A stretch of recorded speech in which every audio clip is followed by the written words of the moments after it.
Hello and welcome back to episode 4 of my interview series. Today I'm talking with Luna Keller, who is an amazing singer-songwriter, but I'll let her introduce herself.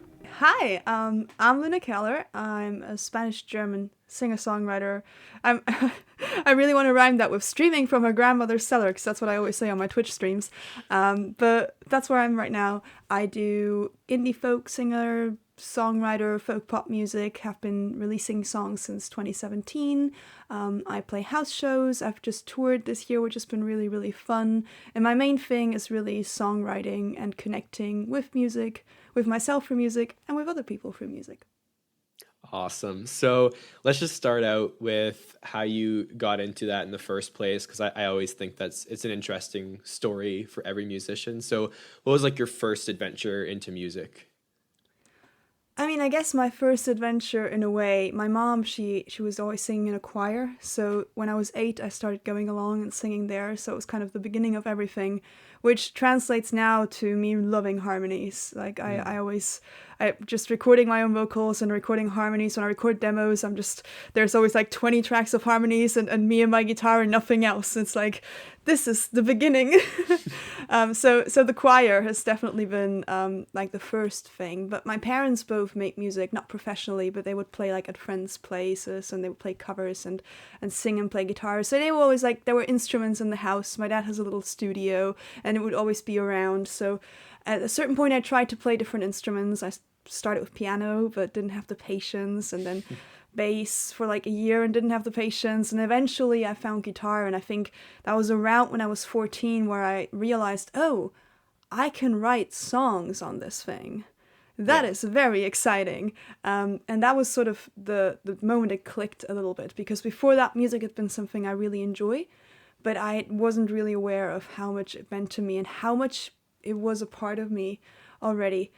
So that was, I guess, kind of the moment that it clicked. I did realize recently while going through some boxes when I moved to Germany that I found some lyrics of songs that I wrote when I was like 5 that my No dad way. wrote that I like dictated to him about a lizard in our garden. So I guess it has always been there. It just took me till I was 14 to like consciously be aware of it, if that makes sense. Yeah, for sure.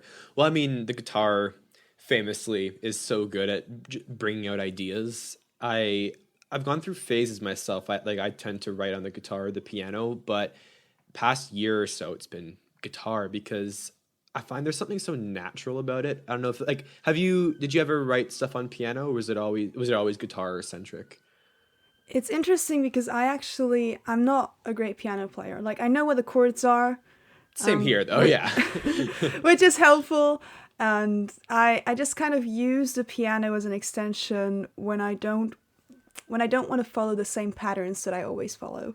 Right. So on guitar, I have my favorite chords, and then I move the capo and I do the same thing over and over again. And sometimes it's like, oh, come on, Luna, there is more to music. Mm. And then I just like to go to the piano because it breaks that pattern of what I'm used to, what my fingers are comfortable with, and I can use these very weird and interesting chords to songwrite, then translate them to guitar and be upset about the amount of bar chords I need to play. Yeah. So that's my connection to piano songwriting. But yeah, mostly guitar is my main instrument. Okay. I actually kind of often find it the other way because did you have much of like a music theory background at all, or no? Not really. I did 2 years, those 2 years you do before university. I never know how they're called in other places that It's were always arts different, yeah. oriented. Okay. Exactly. So I did those, and I had like music theory for 2 years, and I had music history and all of those Yeah. kind of things. But really, when I finished that, I was gonna go to university. I said I'm gonna take a year's break to make music my thing, and then I might go to university to study something related to music. But that year's break just turned into like almost 4 years now, because it just worked out, and I'm just making music for a Yeah. living. So I've kind of retroactively been trying to work towards it, but my background doesn't really come from theory, and I'm a very intuitive writer in Yeah. general, although getting better.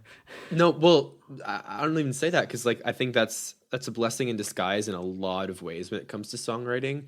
Because, well, actually, I think, yeah, everyone I've had on this series so far has come from some kind of like classical background, or at least some kind of like more like rigid training. And There's so many elements of that, and myself somewhat included. You have to unlearn a lot of that, and there's a big intuitive part of songwriting that I find easier on the guitar because I'm thinking less about like the notes that I'm playing than I am on the piano. But yeah, The interesting. piano really Regardless. shows you exactly what you're Exactly. doing harmonically, right? If you learn Yeah. music theory, it's like notes and little pianos being drawn Yeah. very often. So it's like, I know exactly what I'm doing. And the nice thing about guitar, also, I don't know if you've experimented with it, but experimenting with open tunings, where you don't my know at favorite. all what's Yeah, going yeah. on. So fun. Yeah, So, yeah. just today I did that actually. I was in open C tuning in the recording nice. session. That was a lot of fun. Yeah, no, it's different shapes. Always, it's great. Yeah, but yeah. Anyway, so let's talk more about how your songwriting process has evolved. Because you said you started when you were 5. I assume your process has changed slightly. Maybe less songs about lizards. But yeah, like now. What do you mean? Like 90% of my songs are about lizards. Have you not noticed? Oh, that's what Overgrown's about. Okay. Yes. Yeah. So now, when you're sitting down to write a song, what are your first steps? Where do you go? So to be honest, I don't really sit down to write a song that often in the way of sitting down and being like, now is songwriting time. Okay. For me, it's more of a necessity. Like, I need to write a song now. And it's terrible when it happens when I'm driving or when I'm doing something and I'm just like, song, and then it leaves. And I'm like, oh, damn it, I didn't catch it this time. So it's almost like there is something that comes to me and wants to be said most of the time. And I do that a lot. I haven't been songwriting as much recently while touring, but for a big part so far of my life, I've been writing several songs a week that way. And I always say I'm like a quantity over quality person.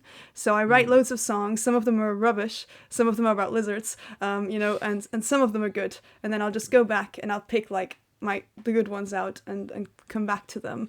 So saying I have a process, it's honestly a bit mystifying to me myself. I don't know if you find it too. It's like, where does it come from? Because sometimes it doesn't even feel like it doesn't feel like a conscious thing. It just feels like you're tapping into this something and making something. And that's just evolved in the sense of, that's still the same thing since the beginning, but now I'm a bit more conscious of it, and I know myself a bit better, and I can be a bit more conscious of, this thing just came, how do I continue it? I get stuck less, because I'll be like, I've got this idea of a line, and I have better tools and better knowledge and experience to then turn it into a song that I actually like. So that's probably changed, the tools have changed, but that initial impulse and connection and the way that I approach music making, which is just making for the sake of it and then later polishing it, has not really changed throughout all of this time. No, cool. I relate to something in there, and I don't want to put words in your mouth, but this is my experience. Sometimes I write something, often like a line, like a lyric, I don't understand it, and then later it makes sense. Do you have that experience at all? 90% of the time. Yeah, there you go. And there's songs to this day that I released where people ask me, what is this song about? And I'll be like, talking about the concept of the song, and that's literally me interpreting the song after writing it, because when I wrote it I was just like, and there's actually a funny one. I've got this one song called Prophecy, which is probably one of my favorite songs I've written, and when I wrote it I was like, I have no idea what this means, but it feels like it's a prophecy. So I called it Prophecy, and it actually came true. Like, bit by bit I was kind of living my life after writing the song, and things happened, and I was like, oh, that's that line of the song. That, like, predictive songwriting, I think that's called, right? I've totally had that. I once wrote a breakup song while still together with someone, and I didn't know that we were going to break up, and then we did, and I was like, oh, I already wrote about that. Like, it already fit. Weird subconscious things, but that's the coolest thing. It is weird. And I've written like a couple of breakup songs, and then if my boyfriend is like in the audience, I'll be like, this is not about you. Just so you know. Gotta make it known. It's not about you.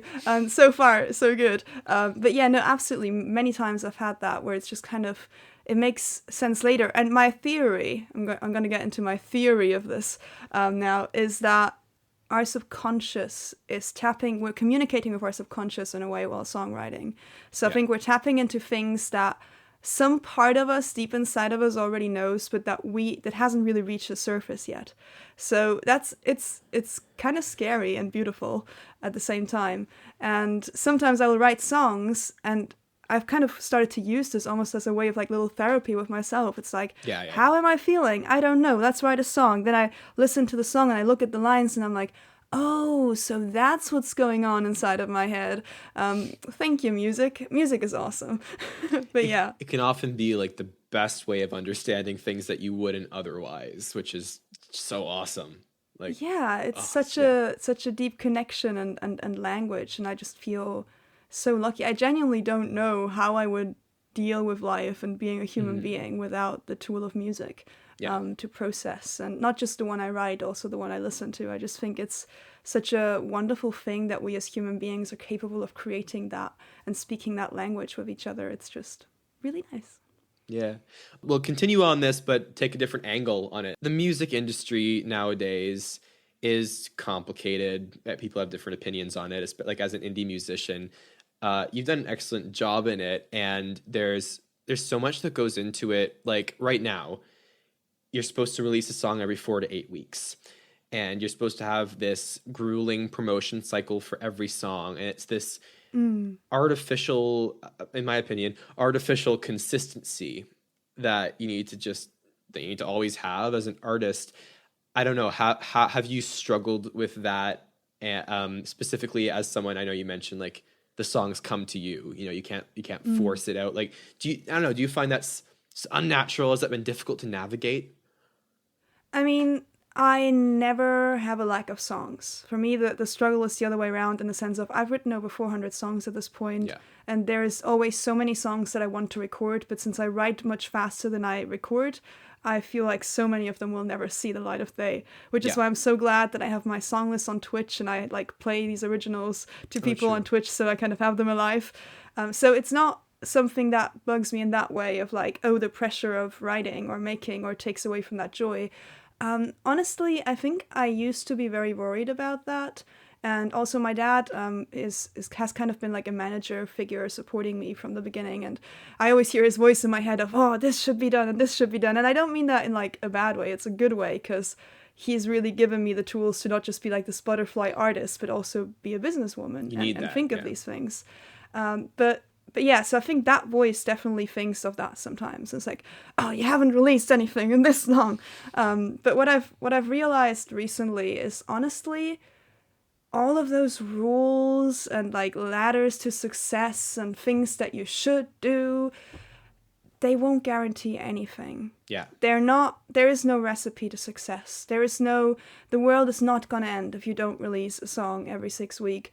And the world is not going to end if you're not on every single social media platform. Like, what you have to do as an artist, or what you can get to do, is just do your thing and find the right place for your music. And that is so different for every single person. Like, some people make a living writing music for sync. Some people make a living playing house shows. Some people write songs on things like Songthink for special occasions. Mm-hmm. You no longer need to become famous or successful or have this amount of streams.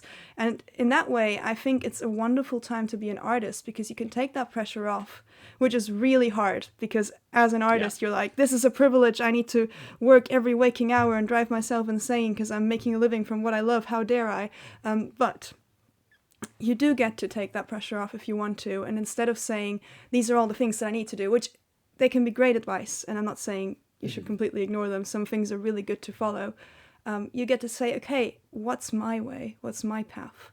Yeah. And that's what my experience has been. I used to be really stressed and burnout. And honestly, I just recently with touring almost burnt myself out again, because I never learn, because I say yes to too many things. But I've just figured in the last year or two that especially those things at the beginning felt so big, these pillars of obligation of doing things, I've just learned to see them a little bit more lightly and be more aware of like, okay, it's a good roadmap to start on, but I have found the things that work for me, and I am going to cater to those. And I don't necessarily, like, someone will come and be like, this is wrong, you should be doing this and this. And I'll be like, okay, that's the way to do it, But I don't think there is, like, the way. if that makes sense. Yeah. Yeah, no, you really hit the nail on the head for a lot of, I guess, just ways that I feel often as an artist. Like, I've started more recently than you have, and yeah, it's an overwhelming thing to be constantly told all of these, you should be doing this, you can't do this, and it's hard to know who to trust. But and it's always, not to hate on anyone whose niche is music marketing, and who, because they're those people who that's what they do, and they're very good at it. But at the same time, they have their place, and I've learned a lot from those people. But also learning from artists who've walked the walk themselves and have found their own path is just as enlightening. And on that note, I want to talk more about how you found your own path, because you're a great example of this. You've done, specifically, you've created this amazing community around your music, which, like, to me, it suits your music really well. I feel like it's so easy to connect to your songwriting style, your lyrics, your voice, and your community has connected around that. And so I want to take me back to the beginning when you were starting out. How did you start finding your community and your people? I think this is kind of something that developed. Like, I started releasing music while I was still in school, and at the time, I hadn't decided that this was going to be my main thing, and the pressure wasn't as high. So at the beginning, I wasn't focusing as, like, I was still trying to promote my stuff and sending it to curators and doing like a little bit of stuff. But I was also going to school. This was like a side thing, so I didn't have that much time or awareness, and I don't think I could even wrap my head around the idea of having a community that is interested and that wants to hear my music, because imposter syndrome was very strong and Right. was like, I'm gonna put this out in the world, maybe someone will look at it. And so I think really not until I finished school, and then I was like, okay, I want to try to make this my thing. And I did the thing that everyone does, which is like, okay, how do I get my music to the right people?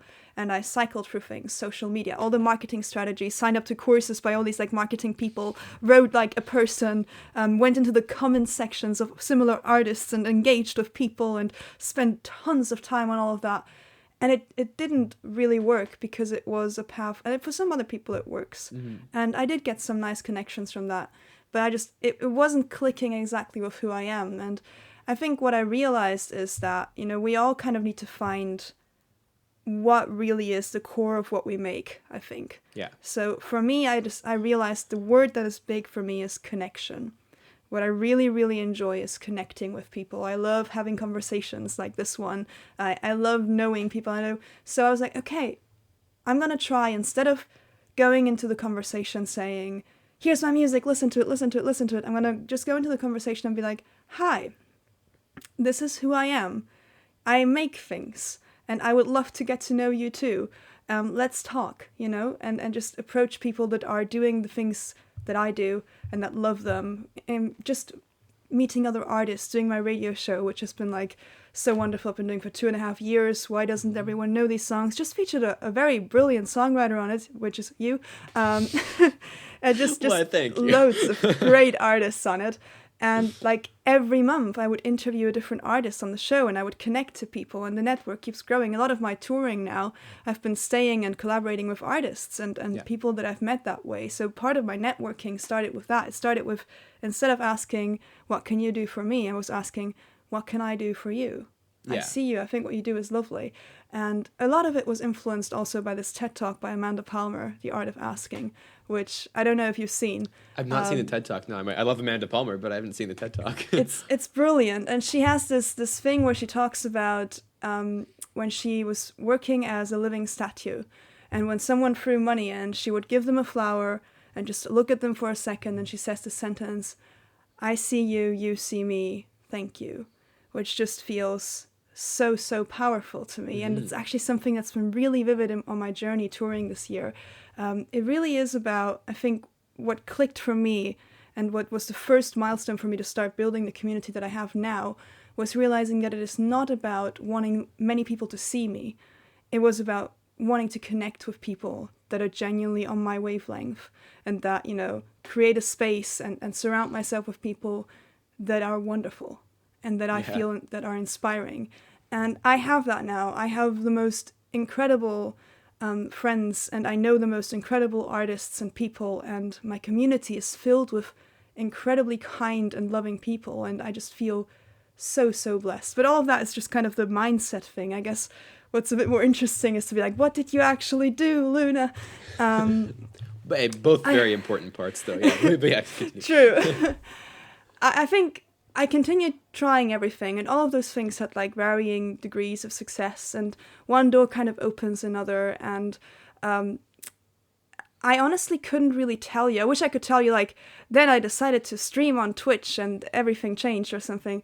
I just started streaming on Twitch during the pandemic because I wasn't playing live, and I was spending more time marketing my music than making music, and it frustrated me. So I was like, I'm going to schedule time in twice a week to stream, and that way I'm making music. Like, that was literally it. I did not expect anyone to show up whatsoever, and this reflects to me to something that I've realized, and maybe this, I just feel like I'm like, it's almost a bit cringy to be like, this is wisdom that I'm sharing, but this is something that has been really life-changing for me. It's the realization that, like, when you're trying to build something like this, which doesn't have a set path, instead of just saying, I want this, like, we all have this goal, I want to be famous, or I want to do this, or I want to do this, or I want to do that, I've just kind of started to let one thing lead to another. Like, I have no plan. I'm just seeing the doors that open. I feel fulfilled where I am because I'm doing music full time and connecting with people. So I'm just seeing the doors that open. I'm saying yes or I'm saying no. Sometimes I'm saying yes too much, which I'm working on. And then I'm just going through the doors that present themselves and just let the path forge itself and take the opportunities that come to me instead of very like specifically targeting a thing. And that was how I stumbled into Twitch, which incidentally catered exactly to the thing that I love, connection. Yeah. Because Twitch is a platform where you don't just play music. You chat, you interact, you build a community, you have a Discord server. And it clicked immediately. And I did like grow there so well and so beautifully. And I'm not like the hugest streamer, but I have one of the loveliest communities. And it's just been mind-blowing to see how all of this that I just talked about, this whole search for meaning and connection, just kind of culminated when I found that place. And I was like, this is exactly the vibe, you know? Yeah. This is exactly where I want to be, in a way. Yeah, well, that's what you were saying, right? Like, everyone has their own path and their own things that work perfectly for them. And yeah, I mean, it makes total sense based on everything you said that Twitch is that place for you. And so talk to me more about how your growth on Twitch happened. Was it just that you consistently streamed there, people started showing up? Like, how did that work? I think consistency is quite important, but I also think it's hard to tell because I know a lot of people that do all the right things. I do think luck is involved a little bit, as it is in everything. But I do think Twitch rewards you for streaming consistently, so at least twice a week, ideally 3 times a week, just to get affiliate, which is like the contract that you sign with Twitch so people can actually subscribe to you and support you. You need to have like 7 streams, I think, in the first month. Later you can like stream as much as you want, but that's just like an indicator of how the platform encourages that. So I would say streaming regularly is a big thing. I was lucky because I already had a little bit of an existing audience from other social media, from those various marketing excursions and grabs for like and shots in the dark to see what works. So a couple of those people came over, and I was just lucky that Twitch has this incredible way of building community where when you engage and you become part of it and you're willing to invest time, there is a community of artists and streamers that support each other, because at the end of each stream you rate someone else. So all your viewers go with you to someone else's stream, right? Yeah. So I just, at the beginning, hang out in loads of other people's streams that knew that I was a streamer. So, you know, then they would like rate me and I would rate them, and it just becomes this thing of mutual support, and they would all be like, oh, she's a small streamer, she just started, let's go rate her, and come in with like 100 people, and I would be so nervous, like, oh my god, 100 people. And then now I get to do that to other new streamers, which is so satisfying to be able to give back. But I just found these really really open arms. And I think once I realized that, I just tried to give back as much as I could. So I just tried to engage and just genuinely be grateful and appreciative of the people on the platform. And that's how, over time, I got to know a lot of other music streamers and communities that then eventually kind of grew together with me. So I think openness and being willing to engage with other streamers, definitely investing some time into watching other people's streams and being present on the platform, especially at the beginning, is something that I would recommend, not just for the connections, but also to learn, because it is a bit different. And I think it's nice to see how other streamers handle themselves. I got inspired by a lot of people on the platform, and like we always kind of steal ideas from each other, and then, oh, you do this, let's do that. So I think that was good. I also started doing musical hangouts. I did them on Instagram initially before I was on Twitch, which was just calls with other artists where we would take turns playing songs and chat about music. And I'm still trying to do that once a week, haven't really while touring. And that's also been another factor that I think was really helpful, because that way I would know more and more people from the community, and they would bring their community, I would bring my community, we would help each other grow, but it's all kind of rooted in mutual support. There is no competition on Twitch, which I love. It's like no one is competing, everyone is just uplifting everyone, and it's just such a beautiful space to be. I always kind of say it's restored my faith in humanity. So yeah, is there a recipe? I don't know, but I think helpful things in order to grow on Twitch are basically be authentic, because it is a very direct platform. You're going to be streaming several times a week. Sometimes you're going to have bad days. Sometimes you're going to have good days. That's all right. Like at the beginning, I was so nervous about that. Like, oh my God, I messed up a chord. Everyone is going to hate me forever. And now I've literally did a 24-hour stream where I lost my sanity online on camera, basically live learning country roads after like 20 hours of no sleep. That exists on the internet now. I'm so proud of myself. Jokes aside, like just not taking it too seriously and having fun and being authentic and genuine and willing to connect with people. I think that's kind of the key of what Twitch is, and what will create a space that people like to come to. And people don't just come to my streams for me. They come to my streams for the community. People know each other in the community. They talk and chat to each other. I'm not just playing a concert. I'm opening a room. And I love that so much about the platform. It's just fantastic. Yeah. It's so great to hear, because I mean, I knew that Twitch was a large part of what you do, but my experience with Twitch was when I was really into Minecraft. I would watch Minecraft streams on Twitch. I've never been to a single like music stream on Twitch, but I gotta check it out now. That's so awesome. Yeah, it's really fun, and I think Twitch was when I had a bit of a community before, but I think this is where I really got that community of people that I have now, that I'm really connected to, that are excited for my music and that are supportive and loving, which is why I bring it up when people ask about how did you get the community you have now, because it's been like the main pillar alongside what I've mentioned with radio shows and, just reaching out to people and all of that. Yeah. So, yeah. Well, yeah, I mean, that what is such a testament to how strong and how actually genuinely connected the community is like how it's impacted even your songs. And I know I mentioned I want to talk about this. Your second most recent single now, Wolves, is a gorgeous song that's on all of my fall playlists, by the way. I got on like 4 different playlists when you released it. But yeah, that is based on something that occurred in your community. And so, yeah, talk to me about how the making of that song happened. Wolves was inspired by 2 members of my Twitch community, and something that at the beginning of Twitch I had to learn, which maybe is interesting to cite. I'm doing a lot of tangents today. Not a problem. Excuse me. Is that I think Twitch made me learn to kind of learn about my boundaries, but also allow people that support me to become more than just like fans or supporters, and also friends. Because these are people that genuinely love what I do, and they're uplifting me, and they're also just really interesting and lovely people. So some of them became really good friends over time, just chatting and sharing things. And one of them, 2 of them were a wonderful couple, Alex and Laika, who were on my streams a lot and were incredibly supportive and lovely, and I chatted with them quite often as well. And sadly, Laika passed away. She got cancer over a year ago now. And just a couple of months later, Alex also passed away. And it just really shook us because, you know, on Twitch, you hang out with people like 2 to 3 times a week. So you're seeing people quite often, and they're becoming important parts of your life.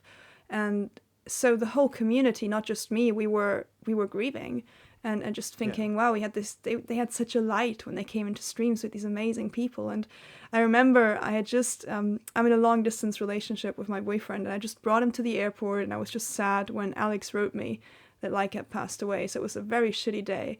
And I sat down and I wrote like 3 super angry songs to the universe. Like, this is bullshit. Like, this shouldn't be happening. But I realized that was not really the songs that I wanted to give to the world, because it wasn't really honoring who they were, which were incredibly uplifting and warm and wonderful people. So I wrote Wolves. It was like the 6th song, attempting to write something, because I wanted to give something to my community and something to myself that we could kind of remember them by and honor them with. And when I wrote that song, I was like, okay, I think this is the one. And Alex and I, we organized a raid train, so like a virtual music festival on Twitch to honor Laika, raising money for the Wild Spirit Wolf Sanctuary, because she loved wolves. They were her favorite animals. And I played that song for my community for the first time at that festival, and it just became this song I'm playing every single stream, where we're all putting like their commands in chat, and it's just like they're visiting us, and like there's this little piece of them that remains. And eventually I was like, okay, I think I need to record this. I want this has become so meaningful to me. I want to share it with the world. So I asked my community, we fundraised with the community to pay for the production, and I managed to involve my musician community on Twitch as well. So there's a male voice that comes in towards the end in a line that I added months later after Alex died as well. I added the "Hope He's Howling Next to You" line. So that's where Calden comes in. And he's Caldenberg, I always say he's my Twitch sibling. We started streaming around the same time and support each other. He's got a great community, great voice as well. So he sang on it. Thomas Levine played drums on it, who is an incredible indie artist and great friend of mine, and who also streamed on Twitch for a while. And it was really, really fun to see him make laugh loops that were very obnoxious and annoying, but I still adore that man, so it's all good. So he played the drums. He also knew, and they also knew Alex and Laika. Calden even wrote a song for them as well, which hasn't been released yet, ? So it was nice to involve their community in making the song. Alden, who played the part of the guitars and like ambient things, is also part of it. And then also, it was lovely to bring in Dominic Romano, who I know you interviewed. I was listening. Great interview, by the way. To the last episode, who's also producing my next album. So once I had all those tracks from everyone, I realized I don't think I'm good enough of a producer to bring this together and do it justice. And I was getting a little bit, I guess, frustrated because I had this pressure of making the song, because it's not just meaningful to me, it's meaningful to all of these people as well. So I was like, Dominic, save me. And I sent him the song, and he's like, okay, let's co-produce this. Thank goodness. And I don't think it would be the song that it is without him. He did an incredible job. It started out as this little demo I recorded with my dad in our home studio. My dad's piano and partial guitars are still on it. And it just grew with the community, and it's definitely the most collaborative. Even though it's not really like a collaboration that has like a featuring on it, it feels like it's the most collaborative song that really represents, as you said, that community that I have found. So I'm very, very proud of it. I really am happy that I got to share that with the world. No, that's an amazing thing. Like I can only imagine how like impactful that was for your community, like that, because you know, as artists, it's always our intention to give back and to connect, because you know, when you release a song out into the world, you want people to connect with it because it's a part of you in some way. But what's so beautiful about that is it's a part of all of you. And like, that's really unique. I can't think of, off the top of my head, I can't think of any other, I mean, I'm sure there are other examples of that out there, but like, I can't think of any. I love that. Like that's music. Absolutely. Bringing people together in such a great way.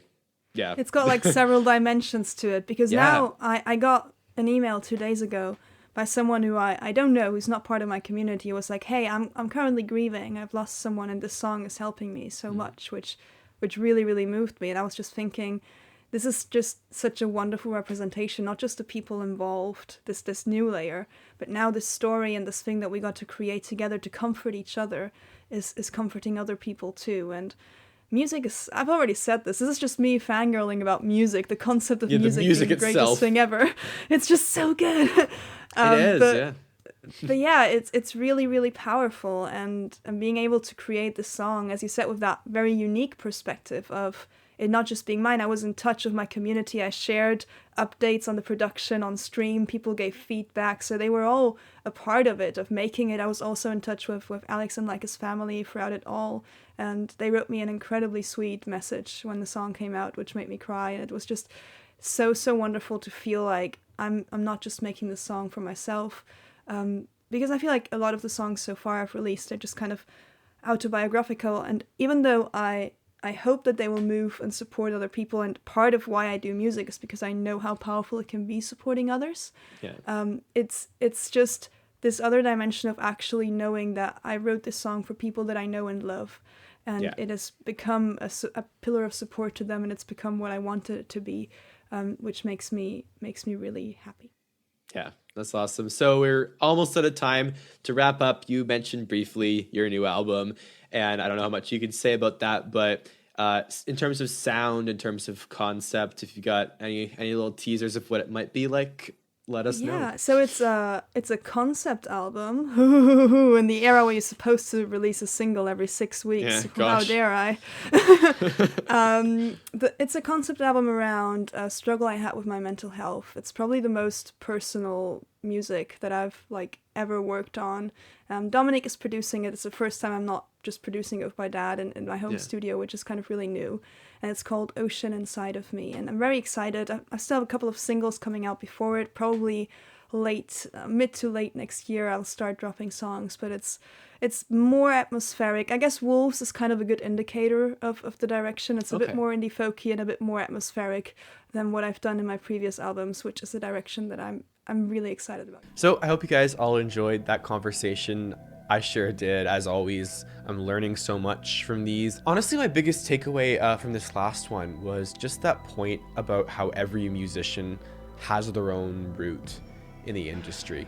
Because so often you're told as a musician, you have to do this, you have to do that. And it was just so interesting hearing from someone who's so successful saying that that's not true, because we all have our own niches. We have our own things that work for each of us.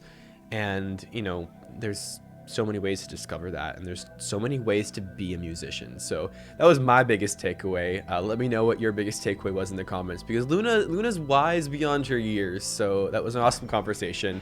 Thanks again, Luna, for coming on, and I hope you all enjoyed. If you want to support the channel more because you like the content that I make, consider supporting me on Patreon. It helps me out a ton. It's always the first link in my description. Over there I post exclusive content, stuff I haven't released, updates, and all that kind of stuff. So yeah, I really appreciate that if you do consider supporting me over there. Anyways, I hope you enjoyed. Thank you so much. Have a good one.